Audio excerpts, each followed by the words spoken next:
Hello, this is the Watchdog, and welcome back to Fun with Watches. If watches weren't fun, you'd only need one. Today we're going to review the Smael 1733. Let's start out with the wrist check.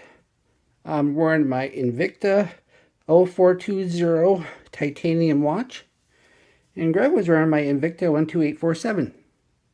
I told Grogu that some of my viewers don't like the opening Grogu groan, and that I need to get rid of him for the good of the channel.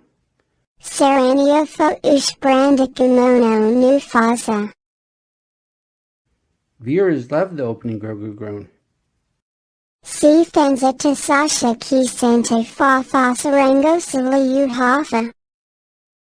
Grogu will remain an essential part of Fun with Watches. Bashtanda. Move along, move along. Alright, let's take a look at the watch. The watch did not come in a box because this is a very, very affordable watch. We're talking about $11. It did come with a hang tag though. See, hang tag. This proves it's really a Smael. Oops, got it backwards. Smael. I don't know about some of these Chinese companies. I think somebody should ran this name over with somebody who's a native English speaker first before they called it a Smael. But, oh well. It's still a pretty good watch though for the price. This is my first Smael on the channel. Despite my puzzlement over the brand name, I liked the look of it when I saw it on AliExpress. The watch was only $11.50, so I decided to give it a shot. I must say you're getting a pretty decent watch for the price, and I've been quite pleased with it while preparing for this review. This watch is big and bold and quite chunky, but very light and comfortable to wear. There are a few different colorways, but mainly strap and accent colors with black cases. They do make one with a gold colored case. One might wonder why I'm reviewing such a affordable watch, but believe it or not, when I review these very affordable watches, I get a lot of views on them. For example, that Mars watch, that North Edge Mars watch I reviewed recently, is one of the most popular reviews I've ever done. The watch is 49.6 millimeters at the bezel, 51.8 millimeters lug to lug, so the lug to lug really isn't bad considering how big this watch is. It's 16.4 millimeters thick, so yeah, this is chunky. Has a 24 millimeter lug width, so you're not going to put this on most of the straps you already own. And it weighs 65 grams on the supply strap, so it's really not that heavy considering the size. The bezel, I think, is actually metal, because I can't tell if it's metal or a really good grade plastic, but I put my tongue on it and it was cold, so I'm assuming it's metal. Don't know what kind of metal, but that's probably about the only metal on the watch because the case is plastic. Well, of course, the case back's metal. And it's got these little blue accents. I kind of wish I would have got the black because I don't like these blue pushers at all. And I think the black would have looked a lot nicer. I'm a big fan of blue, but in this case, I think I made a mistake. This, what looks like a chapter ring, is just for show, and in fact, it's not.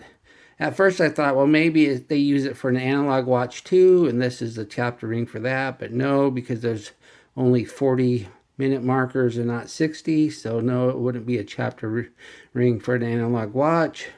Although it does have this extra hole, I thought maybe for a crown, but when you look at it, no, I don't think they would put a crown there, because the hole just doesn't look like a type that could accept a crown. The dial has a negative display that it's kind of difficult to see unless you're straight on. So if you see it at an angle, as you can see, it's hard to see the negative display. So you will be using the light a lot. The light works pretty good. It lights up the negative display just fine. And it doesn't stay on very long though. And yeah, so when you're in your car and you're looking at an angle, it's really hard to see.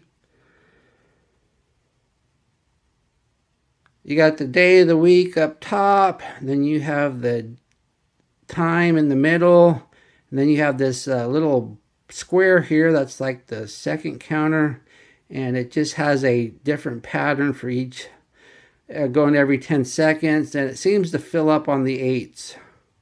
So I don't know, I think that's just decoration. I don't think it actually has a use. Then on the bottom we have the month and the day. There are 5 pushers, but 2 of them are for the light. This one's for the light, and this one's for the light. So you really only have 3 pushers that are actually useful for using the watch. This is your mode change. You only have a few modes here. You don't have a dual time. The first mode is the stopwatch, and then it goes to the alarm. And then it goes to set mode, where you can set the time and the date, and then it goes back to normal display. Most watches you have to hold it down to get it to set mode. Well, no, this one you just keep pressing the mode button. And then you can just set the day of the week, the time. You can set between regular time or 24-hour time, and then the month and the day. Also, you do not set a year, so this is not going to handle a leap year. You'll have to handle your own leap year. And there is no daylight savings flag, so you'll have to adjust the time too on daylight savings. And of course, the repeal of daylight savings. The crystal is just a plastic acrylic, and the case is plastic, but it feels a bit sturdier than that North Edge Mars I reviewed recently with the plastic case. It just doesn't feel quite as cheap.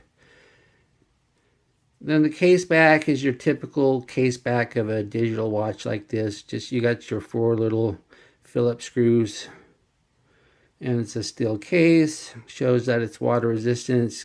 Gives the name and the model number, and not much else to it.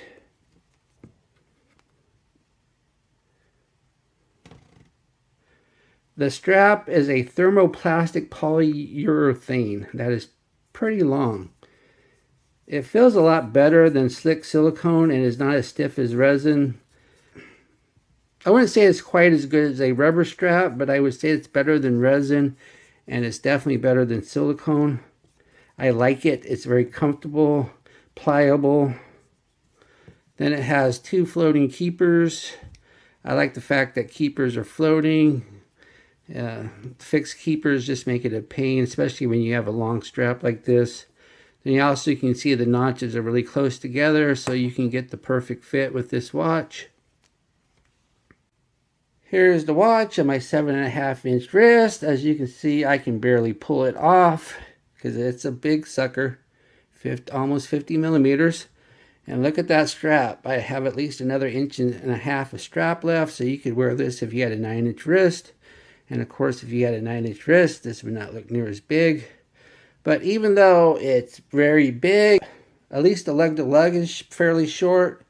So I don't think it sits too bad on my wrist. But I really wouldn't recommend it for anybody smaller than a 7, that's for sure. But your watch is your watch. You wear what you want. What do I like about this watch? Well, I think it looks nice. It doesn't look like an $11.50 watch. I like that the numbers on the dial are nice and big. And I really like this strap. TPU strap is comfortable and fits really big wrists. What are my gripes and groans? I don't like the blue pushers. I really wish I would have ordered the black one. I think black pushers would have looked a lot better. And the dial is hard to see at angles.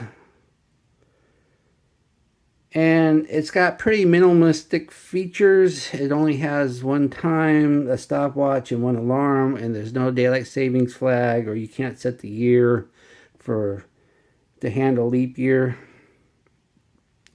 Do I recommend this watch? Yes, I do. I think it looks good as long as you just need 1 time zone. But once again, get the all black one. There's something about these blue pushers that just throw the look off. Well, thank you for watching my review of the Smael 1711, and I will be back with another review because I am out of unboxings for a while. Be sure and like and subscribe to my channel. Bye.